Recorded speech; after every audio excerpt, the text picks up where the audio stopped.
قرآن کریم کا تراویح کی نماز میں تیزی سے پڑھنا یہ ایک معمول بن جاتا ہے کہ حفاظ کرام تراویح کے اندر بڑی تیزی سے قرآن کریم پڑھتے ہیں۔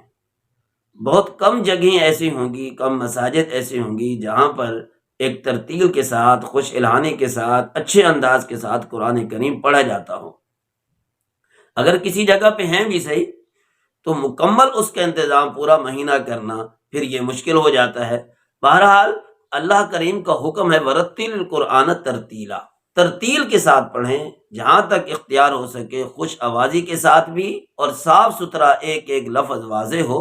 اب اس کے لیے یہ ضروری نہیں ہے کہ بہت ہی زیادہ ٹائم لگایا جائے، بلکہ بعض حفاظ کرام اس پہ قادر بھی ہوتے ہیں کہ تیز بھی پڑھیں اور الفاظ واضح بھی ہوں، کیونکہ قرآن کریم نصیحت ہے۔ وَلَقَدْ يَسَّرْنَا الْقُرْآنَ لِلذِّكْرِ، ہم نے قرآن کو نصیحت کے لیے آسان کر دیا ہے۔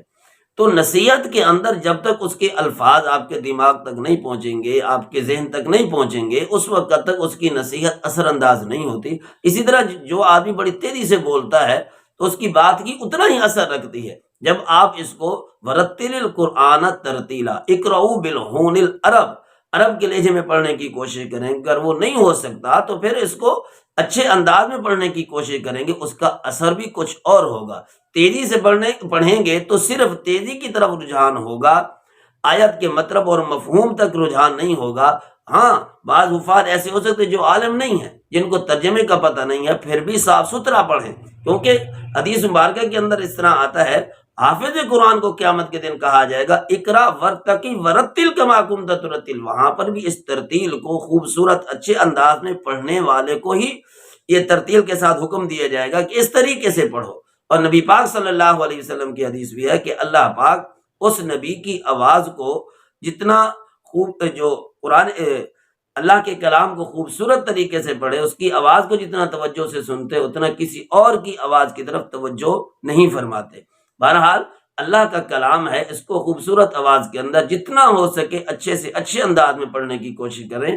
مقابلے کے اندر بھی ٹائم تھوڑا لگے، اگرچہ ہماری عوام آج یہی چاہتی ہے کہ ٹائم تھوڑا لگے، پتہ نہیں وہ ٹائم کہاں گزاریں گے۔ پھر مثال کے طور پر 10 منٹ بچ جاتے ہیں، ایک حافظ صاحب جو 1.25 گھنٹہ لگاتے ہیں اور 1 گھنٹہ لگاتے ہیں، اب 10-15 منٹ جو بچیں گے اب اس کو کہاں کریں گے؟ ظاہر بات ہے کہ جیب سے موبائل نکالیں گے، وہاں پہ دیکھنے بیٹھ جائیں گے۔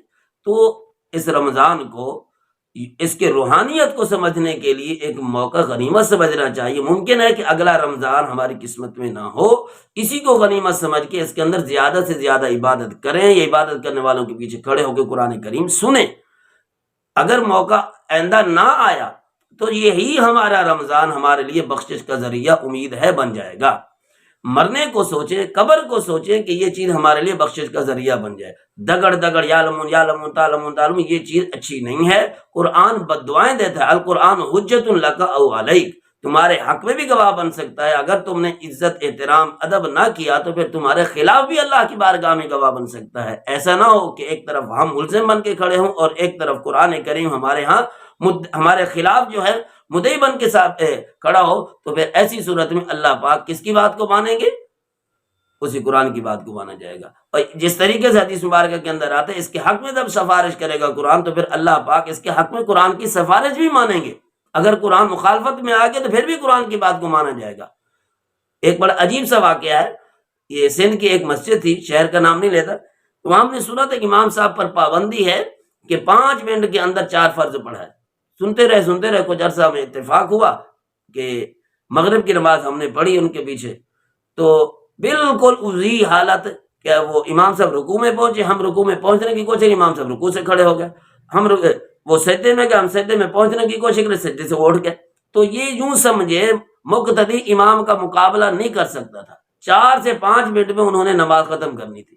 مارکیٹ والے لوگ تو انہوں نے کہ ہمارے پاس اتنا ٹائم نہیں۔ دیکھو مارکیٹ کے لیے ٹائم ہے، اپنے سودا سلف کے لیے ٹائم ہے، لیکن اللہ کے لیے ٹائم نہیں ہے۔ تو پھر اللہ پاک بھی قیامت کے دن یہی حشر ان کے ساتھ کریں گے جب تمہارے پاس ٹائم نہیں تھا۔ ومن اعرض عن ذکری فإن له معیشۃ ضنکا ونحشره یوم القیامۃ اعما، جب ہمارے لیے تمہارے پاس ٹائم نہیں تھا تو پھر اللہ پاک اس وقت پھر فإن له معیشۃ ضنکا، دنیا کے اندر روزی تنگ ہو جائے گی، آخرت کے اندر اللہ پاک جس کو ہم کہتے ہیں نا متھے نہیں لگائیں گے۔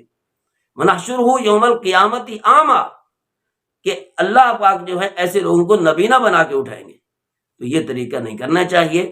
ہم قرآن کریم کے نام پر جو ہے اپنی شریعت کو منواتے ہیں، اس قرآن کریم کو اچھے طریقے سے حافظ کو بھی پڑھنا چاہیے اور سننے والوں کو بھی وقت دینا چاہیے۔